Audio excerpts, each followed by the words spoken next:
Hi there, my name is Jeff Teolis. My name is Martin Robbins, and I guess welcome to a special episode of the Final Round Pinball podcast.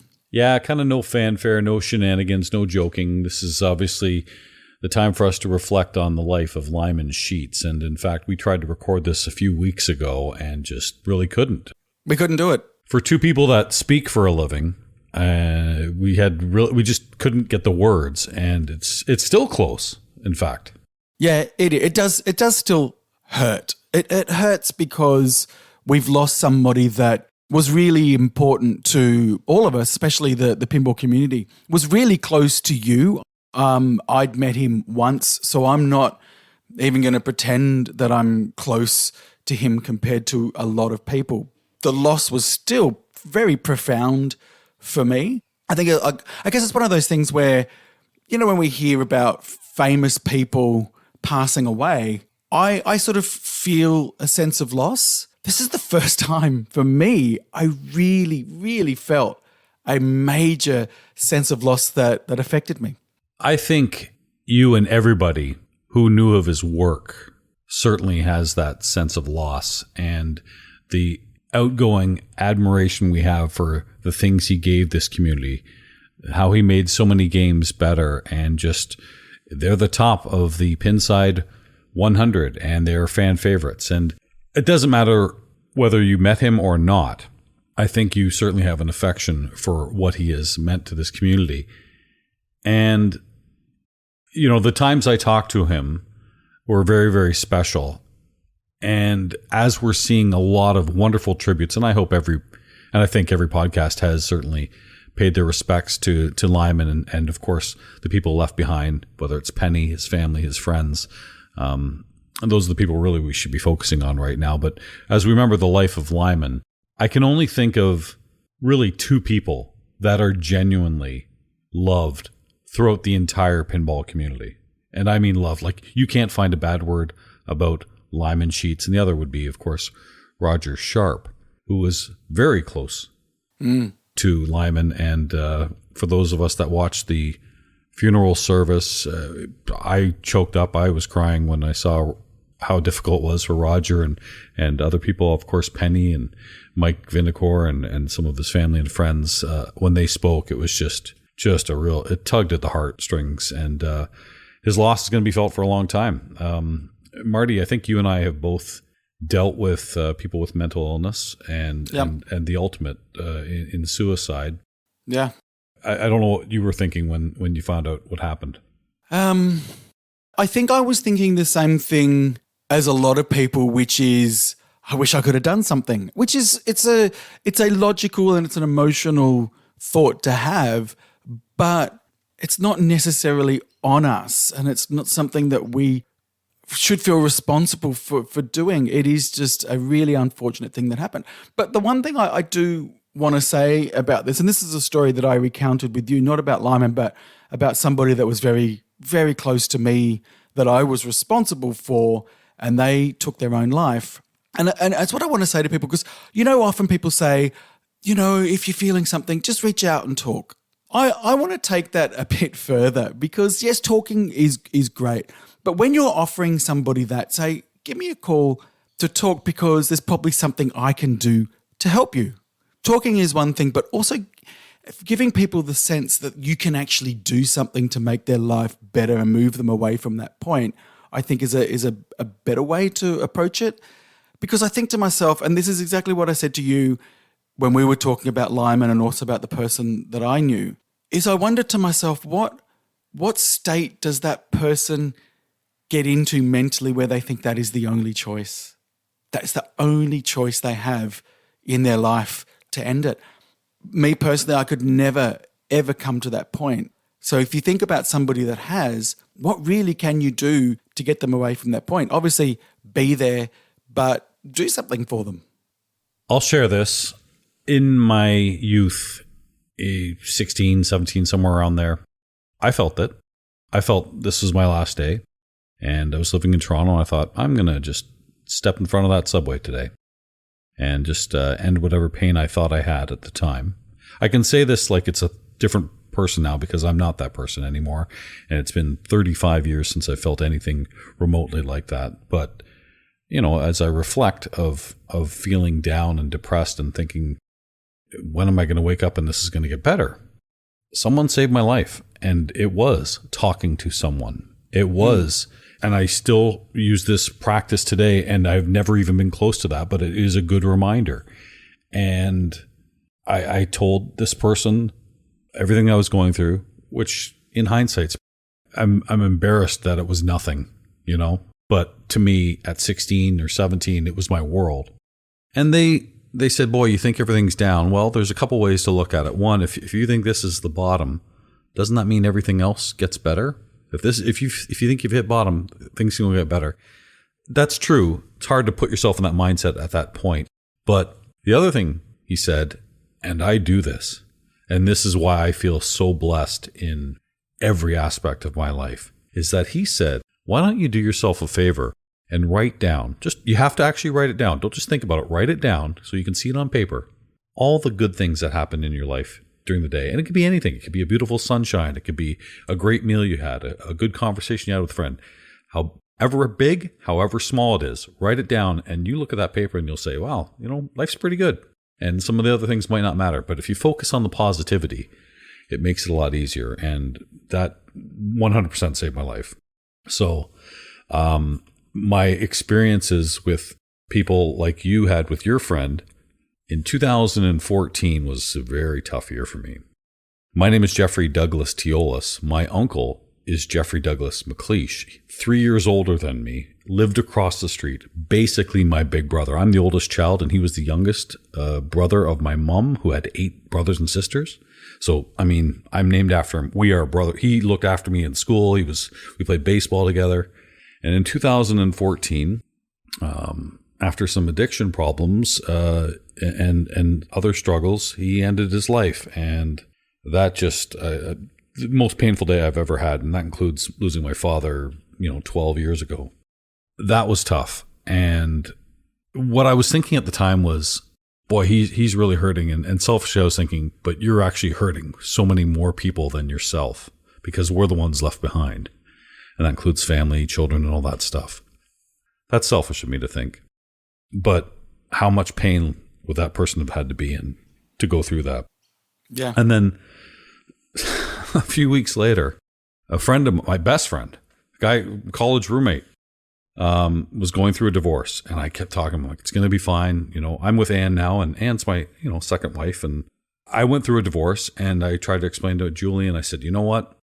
Things get better. Trust me. They do. You think they're going to be bad? Yes.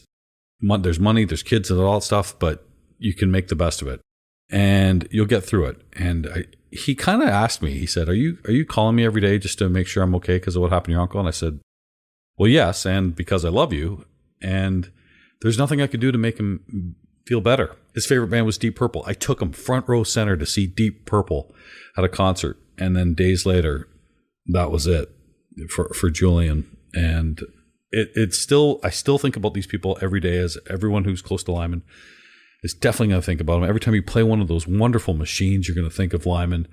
But I ask myself, and sorry to be long-winded, I ask myself, is there anything more I could have done? And the answer is no. Just be there for them as much as possible. But it's you can't be there 24/7, and that's the difficult thing. And if it's talking to somebody, if it's a professional, if it's medication, whatever gets you through the day, please, please, please do whatever's needed. And I don't know what else to do. I don't know what else we could do. You're a smarter man than I am, Martin. What do you think? Here's what I take from it, right? So a lot of people were affected by it, right? This is the most confronting, I think, that I've seen the pinball community have to go through, right? So, and for those people saying, what could I have done? The answer really is you're not trained really to do anything, but you can just be there for people like you said. So I think really the takeout from this is we are now much more aware of mental illness and the impact of it. Because I think for a lot of people, you hear about it, but you don't really know about it. Well, now we know about it.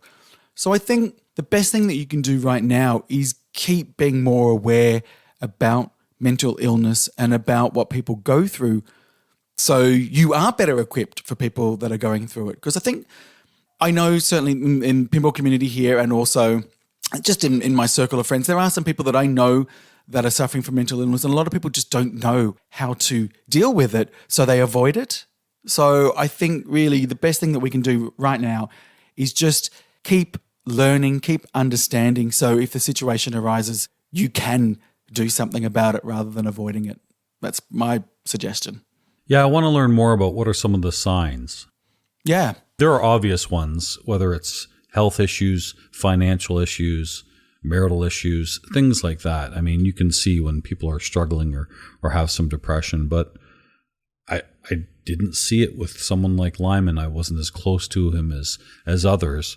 But you kind of look back and you see whether it was the head-to-head interview, whether it was Slam Tilt, whether it was me talking to him on Pinball Profile, whatever it was, when you hear some of these interviews and you compliment him, and it seemed like there was a difficulty in him accepting those compliments because he really reflected on the things he would have liked to do better. And it's a shame because, my God, he just made masterpiece after masterpiece. Yep. No doubt. And this is the double-edged sword, because I think a lot of people looked at it and went, oh, you know what? He's so hard on himself because he's a perfectionist. And if you look at the games that come out, they're pretty perfect. Yeah. And you look at it and you go, wow, that's just Lyman. You don't realize that the struggle to get there is probably way more of an impact on him overall than we ever thought.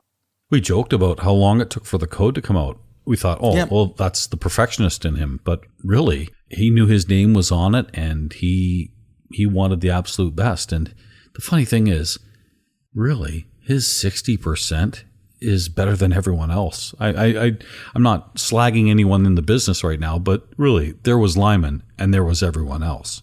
And there are some great coders out there. We're going to see some people. You're doing it. I mean, I can only imagine you and others have been inspired by, okay, that is the bar that has been set.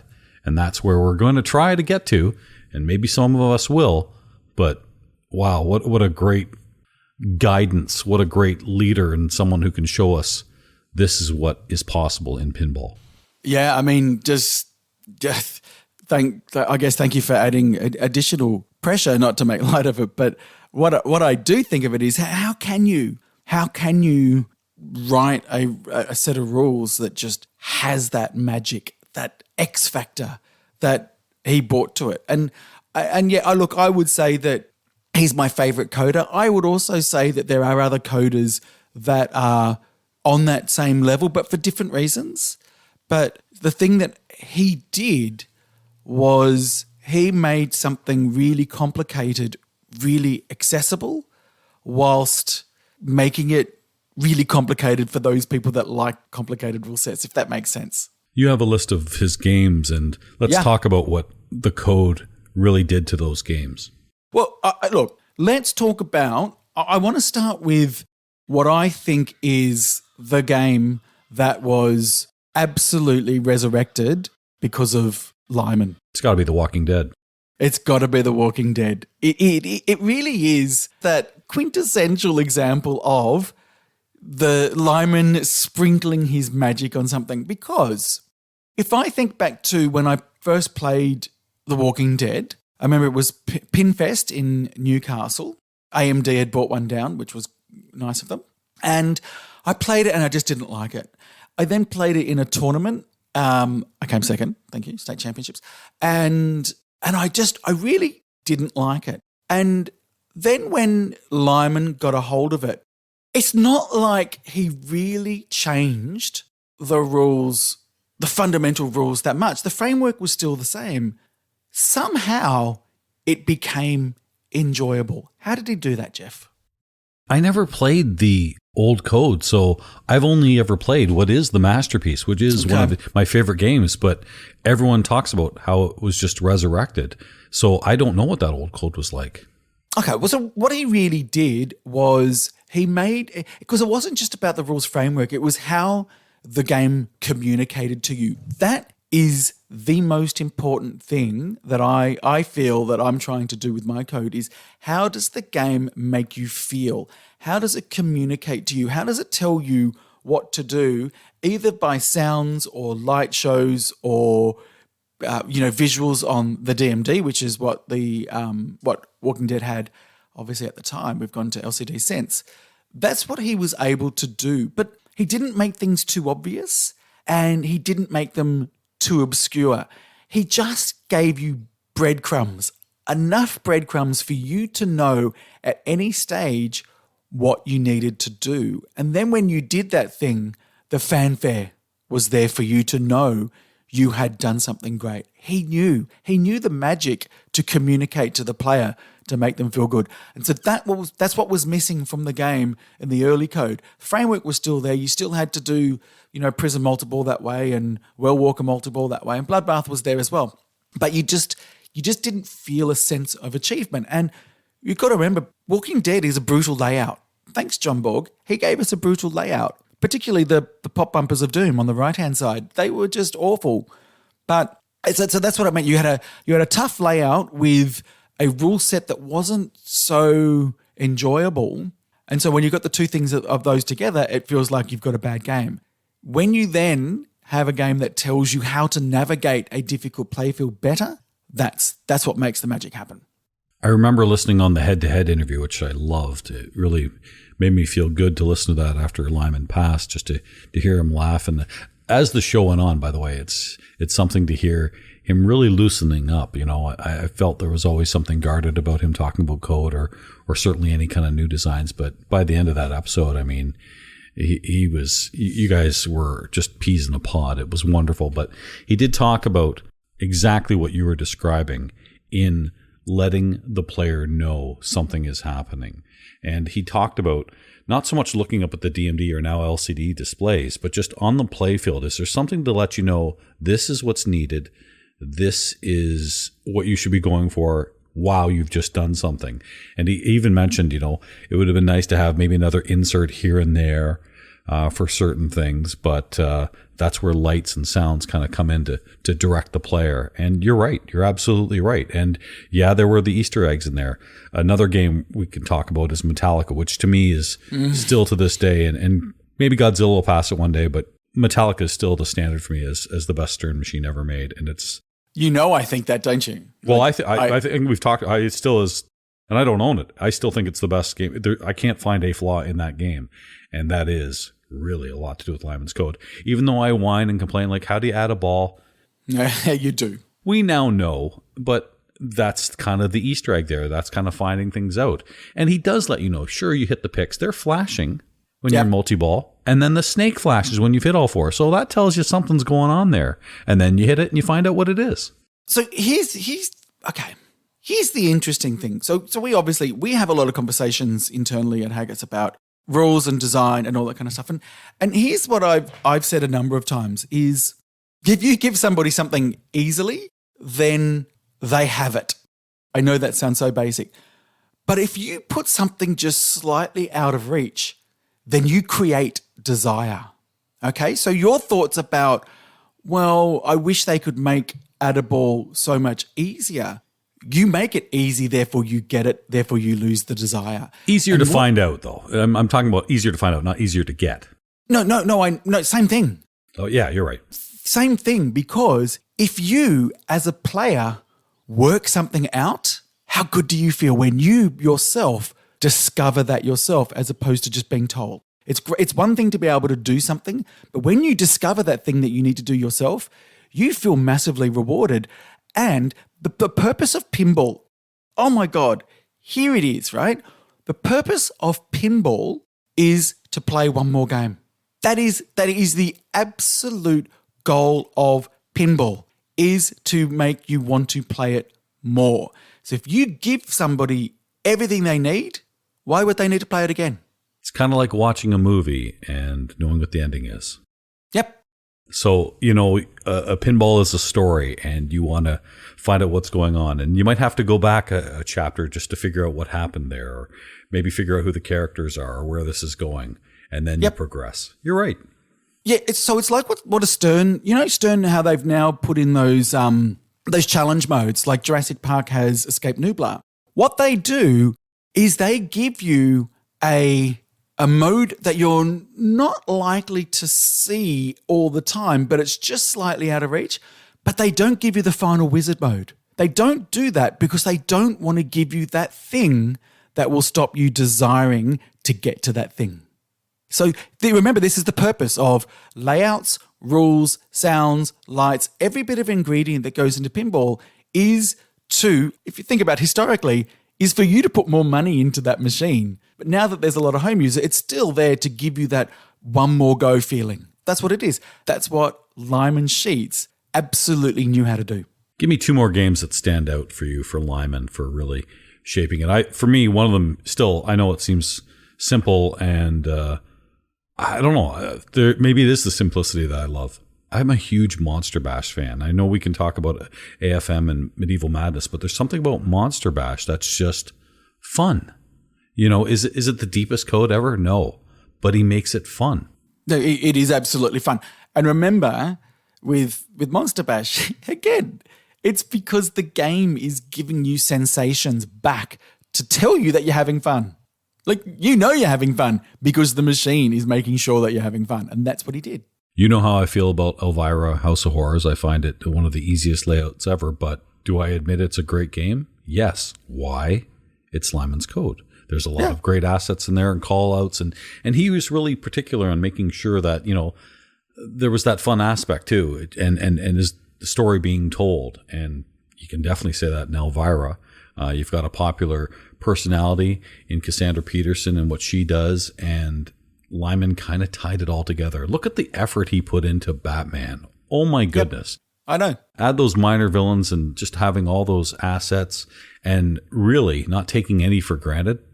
Whether you like the game or not, that is a deep, wonderful game that is a different time every time you play it. Okay. Funny you should mention that because if you think about Elvira and Batman, I kind of put those together in they're the really complicated but accessible games that Lyman did.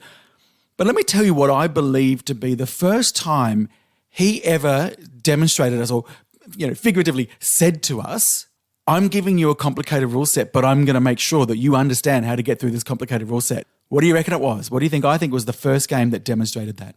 I don't know. Iron Man, maybe. AC/DC. Oh, okay. Think about it. It's a long game, and it's fairly like the standard of complexity has gone up since then. But think about that game. When it came out, it was kind of next level when it came to a rule set. Yeah. And that was Lyman. And he still wasn't happy with it.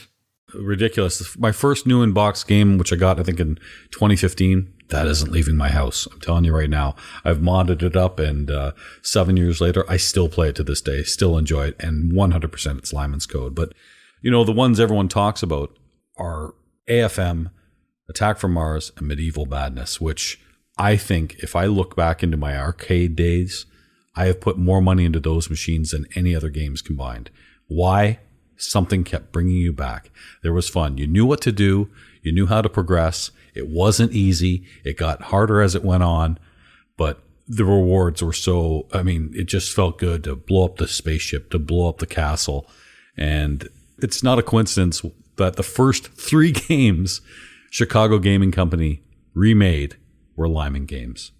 Yeah, and that's interesting because, a lot of people put it down to Brian Eddy, saying, it's a Brian Eddy game, therefore that's why they're successful. And you know what? They are Brian Eddy games. Like, we always talk about whoever designed the layout is the designer. But we're talking about it now. Really, the coder or the person that comes up with the rules framework or actually codes the game, I think probably needs to have a greater level of responsibility or kudos that it's given to the game. And you're right. Lyman is also what made those games great. Last thing I'd say about coding too is when Cactus Canyon Revisited, I guess they call it now, the new one that's come out, you're going to be able to buy an additional code. We've heard from Josh that there will be that Josh Lyman, even after his passing, there'll still be that code will be available. A lot of things were already put in place. So I think that's, I didn't like the model of how they sold it. I wish it came with the game, but I'll tell you this. Everyone who owns a Cactus Canyon game is going to be buying that code. You're going to want Lyman's last code. Of course. Yeah. You need it. You need it in your life because it's his legacy now. It helped that he was such an incredible player too. We talk about him being a coder, but there are only 5 people in the world that have ever won 2 different majors. You know, there are people that have won the IFPA championship or Pinburg or Papa or the EPC, but only 5 of them have won more than one. And of course, now there's the Open. And he won 3 Pop championships. And he also won the EPC, which is just incredible. I think it was in Finland. And that's no small task to win 4 majors like Lyman did. An incredible player. And that probably helped him with code too. But I know when we watched the funeral service, there were just so many touching moments. And it wasn't really so much about the coder or the player. It was really about the man. When Penny was joking about, you know, them courting and dating and all that kind of fun stuff. And they were playing each other and, you know, they had to figure out, okay, what's going to happen? And I think she said something to the effect of, so what's going to happen if you win? And his reaction was like, if, which was, I love that, comedic cockiness and just, I mean, of course he won, but he's spectacular. And Mike Vinegar, very touching about Lyman was really important to push hard to get Mike employed into pinball, and we've seen what he's done. His sister's comments just about how he dropped everything for her and just a loving brother. Very touching.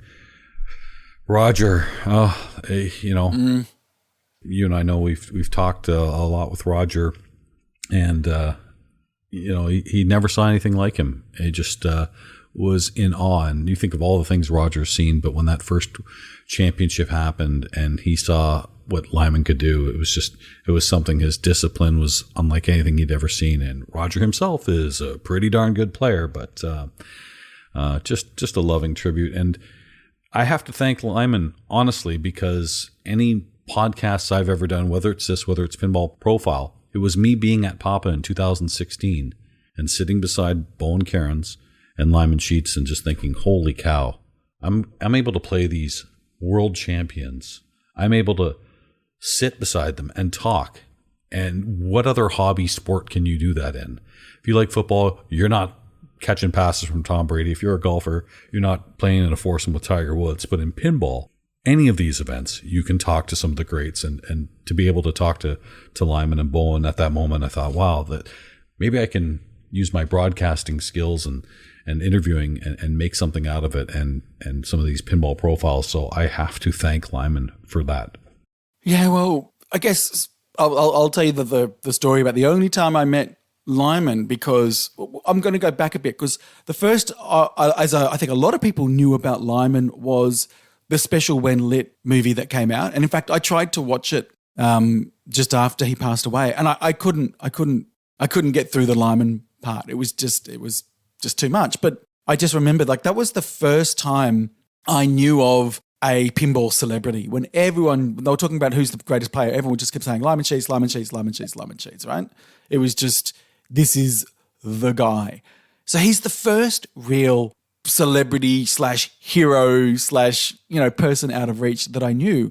And when I finally got to meet him, which was at Pinburg, when I was grouped up with him, and I was like, oh my God, that's Lyman Sheets. 2 things happened. 3 things actually happened. First of all, he was so chill. We were always going, where's Lyman, where's Lyman? And he would just turn up with a beer going, yeah, I'm ready.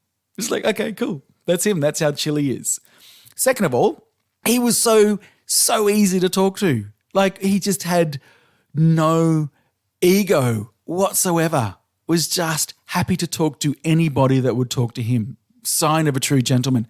The third thing that happened, which for me is just the highlight of, was one of the highlights of Pinburg, but certainly just was it for Lyman. I got to watch him play. First of all, I got to watch him play pinball.